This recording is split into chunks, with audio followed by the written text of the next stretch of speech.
What's up, friends? Welcome back to another episode of Mortuary Gaming, the channel where I exhume the buried bodies of yesteryear's horror games, give you a review and as much history and backstory as my battered hands can dig up. B-I-G. What's that spell? Last week in the Mortuary, we talked about obscure and developer Hydravision's earnest beginnings in horror titles that eventually dovetailed into an even more horrifying fate of making children's games. But on today's episode, we actually have kind of an inverse of that, with developer InlogSoft getting its start within the children's platformer boom of the 2000s before moving into today's topic, Mystic Knights, an exceedingly strange and oddly alluring survival horror title that never left Korea and lives on today solely thanks to the hard work of the emulation community that gave it a second wind. While I can't say it's the best thing I've ever played, it's certainly one of the most unique things the genre has to offer, evolving from a game that I was sure was going to end up being a 3-hour unfinished mess into a 9-hour grindy gore fest with more twists and turns than the final levels of Road Rash 3D. But before we get into that, just a reminder that I am currently playing through and reviewing every PS2 horror game on this channel, as well as plenty more. So if you're picking up what I'm putting down, please like and subscribe. It helps me out so much. I've also got a Patreon, a Discord, and I stream most evenings right here on this channel. The band name is Fetal F***. They released their EP onto a fucking floppy disk. Sometimes even on the games I'm making videos on. So if you want to see how the sausage is made, come on in and say what's up. I love doing this and your support means the world. Originally releasing games under the name Kid and Kid, the development studio that would eventually become InlogSoft got their start with such games as Mulk and Swank, Great Adventure in Magic World, Kakong, Land of Chaos, White Heart Baku, Good Friend Rex, and plenty of other games that are so cute I want to die. What a cute funny face. You want a cookie? Can someone get this guy a cookie? But eventually, the team ended up skewing away from children's games, rebranding to the confoundingly named InlogSoft, which means the new leader of game, but in English just makes me think of soft logs, which is more or less what the team delivers with Mystic Knights, a PS2 game that, while being published by Sony in South Korea, was never released outside of that region, and its planned US release was reportedly canceled. According to an internal PowerPoint I found from the company that seems to have been aimed at getting more business partners, it would appear the company had about 40 employees at the time of development, with just over half that number being credited as working on Mystic Knights, and their capital at the time was only around 1.2 million US, which in today's money is about 1.9 million. So all things considered, this is a very small company and would just barely equate to what we would have considered a AA studio. I first tried playing Mystic Knights about 7 or 8 months ago, just before creating this channel, and I was really legitimately shocked at what I was faced with on the onset. Controls that were very much not what I was used to, enemy AI that was seemingly programmed by cabbages, and perhaps the most one-note bland environments I had ever seen, causing me to give it up after a mere 20 minutes or so of gameplay and putting it off until sometime later down the road. Well, later came, and for whatever reason, coming back to it now, it didn't feel nearly as bad as I had remembered, and while the environments were still not exactly the most inspired things I'd ever seen, combat still felt incredibly jank and the enemies still looked like floating PNGs with parts glued to other parts like a platypus or my dog. I wasn't really having the worst time, and I found that the more time I sunk into the game, the more I wanted to keep playing. It's a really unique gameplay experience. Like, sure, games can definitely have a rough opening and get better as you go. We've seen that plenty of times. Happy birthday! We really surprised you, didn't we? This has got to be the most extreme example of that I've personally experienced because of just how shit everything feels in the beginning. However, before I knew it, I was like 4 hours in and realized that the more you put into the game, the more the game opens itself up to you like a fleshy biomechanical flower, and it was the last thing I expected to have happened. And that's lucky for us as players because spending time in the game beyond just progressing the story is actually imperative to having a good time, and that's because of how the weapon system works. And we're going to get into that in a little bit, but I have to mention the enemy design as soon as possible because I'm sure you've already noticed by now, they're a bit distracting. Martin me down as scared and horny. While you only fight the same two enemies for the first hour or so, I was really taken by how strange the designs were, as I imagine you are seeing this footage right now. I have no idea what any of these enemies are called, and I can't find any info on it anywhere, and beyond a possible breakdown that may exist from this photo of a manual I found on Reddit, there don't seem to be any actual scans of the manual in its entirety, so we're just gonna have to do our best and speculate a little bit here. First up, we've got the Kissy Boys, who use their incredibly long tongues to lick you to death. And literally just glide over to you in maybe the most laughable animation I've ever seen.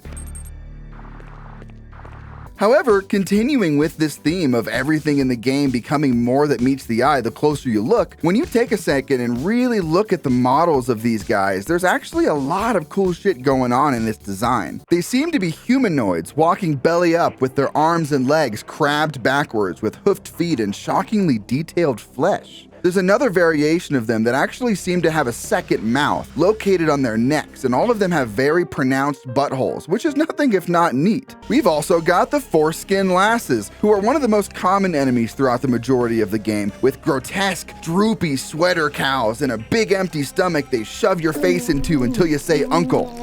The enemy designs only get more gruesome and intricate from there, with suggestive enemies hanging from the ceiling, motorcycle monsters, floating tongue ladies who turn into bee drills. I couldn't believe how many different enemies are in this game. Oh my god, we have new enemies. Whoa, look at these dudes. Ah! God damn it! No! What is that thing? What are you gonna do to me?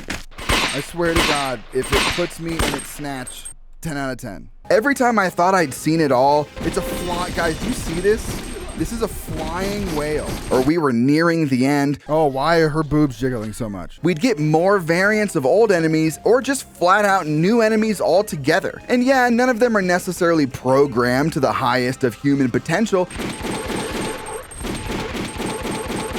But that's kind of what I find so charming about this game. It may not always be good at times, but the heart here is undeniable. As you may have noticed, the artistic inspiration grafted onto these enemies is clearly that of Swiss artist H.R. Giger, who most people know for his work on Alien, but the cool people will know him for his work on the Heartwork album cover from Carcass, and the really cool people will know him as the designer of point-and-click psychological horror game Dark Seed. I'm really impressed with how well the artist managed to pull from his work in a way that feels both unique in their own right, but also true to the soul of his work, which has always been steeped in horrific depictions of sexual imagery and the symbiotic relationship between flesh and machinery, an art style we now know as biomechanics. The Giger art style only gets more and more apparent as you continue through the game, where the biomechanical infection begins spreading outwards from the enemy designs into the designs of the levels themselves, with walls and even doors becoming enmeshed with living creatures. Oh, I can't go in there? Can I like kill the door? Oh my god, I can kill the... No way I can kill the door. There's no way that actually works, right? Oh my god, it does. This is very, very relevant to the game's story, which we haven't talked about yet, and the story is usually something I go into with at least a little bit of detail in my videos. However, for this game in particular, I'm actually not going to do that because the game is such a roller coaster ride, especially in its final hours. I really do think much of the story is worth withholding so that those of you who want to give it a shot can get the full effect when you do so, which is something that I really do recommend you do. That is truly the only reason I'm not talking about this element of the game, and it is in no way related to me having played through the final hours of this game on stream and got so distracted by chat that I ended up not paying any attention to the story at all until it was too late. Goodnight Pun Pun will fuck you up, but in a way different way than Banana Fish will fuck you up. Damn, I should have trusted him. What the fuck? I just made all the wrong decisions. I just completely every wrong decision. I killed both of them with my own hands. Fuck. I'm not gonna blame you guys. Okay, remember earlier when I said, And that's lucky for us as players, because spending time in the game beyond just progressing the story is actually imperative to having a good time. And that's because of how the weapon system works. And we're going to get into that in a little bit. let's get into that. Your weapons in Mystic Knights have a leveling system that coincides with the amount of bloodshed each one is responsible for. So, if you want to level up the pistol, use it to kill more enemies. Same goes for the sword and various other weapons you get down the line. This is cool enough alone, but they don't just level up, they evolve. Your weapons actually turn into other weapons as you level them up. The blade becomes a butcher, which then becomes a slayer. The pistol becomes a cobra, so on and so on. And it is so fucking neat. I did not know this my first time through the game. I killed a fair bit of enemies, would be amused whenever enemies would seemingly pop back up, respawning incredibly often, but would avoid them quite often because, well, the combat just feels kinda shit.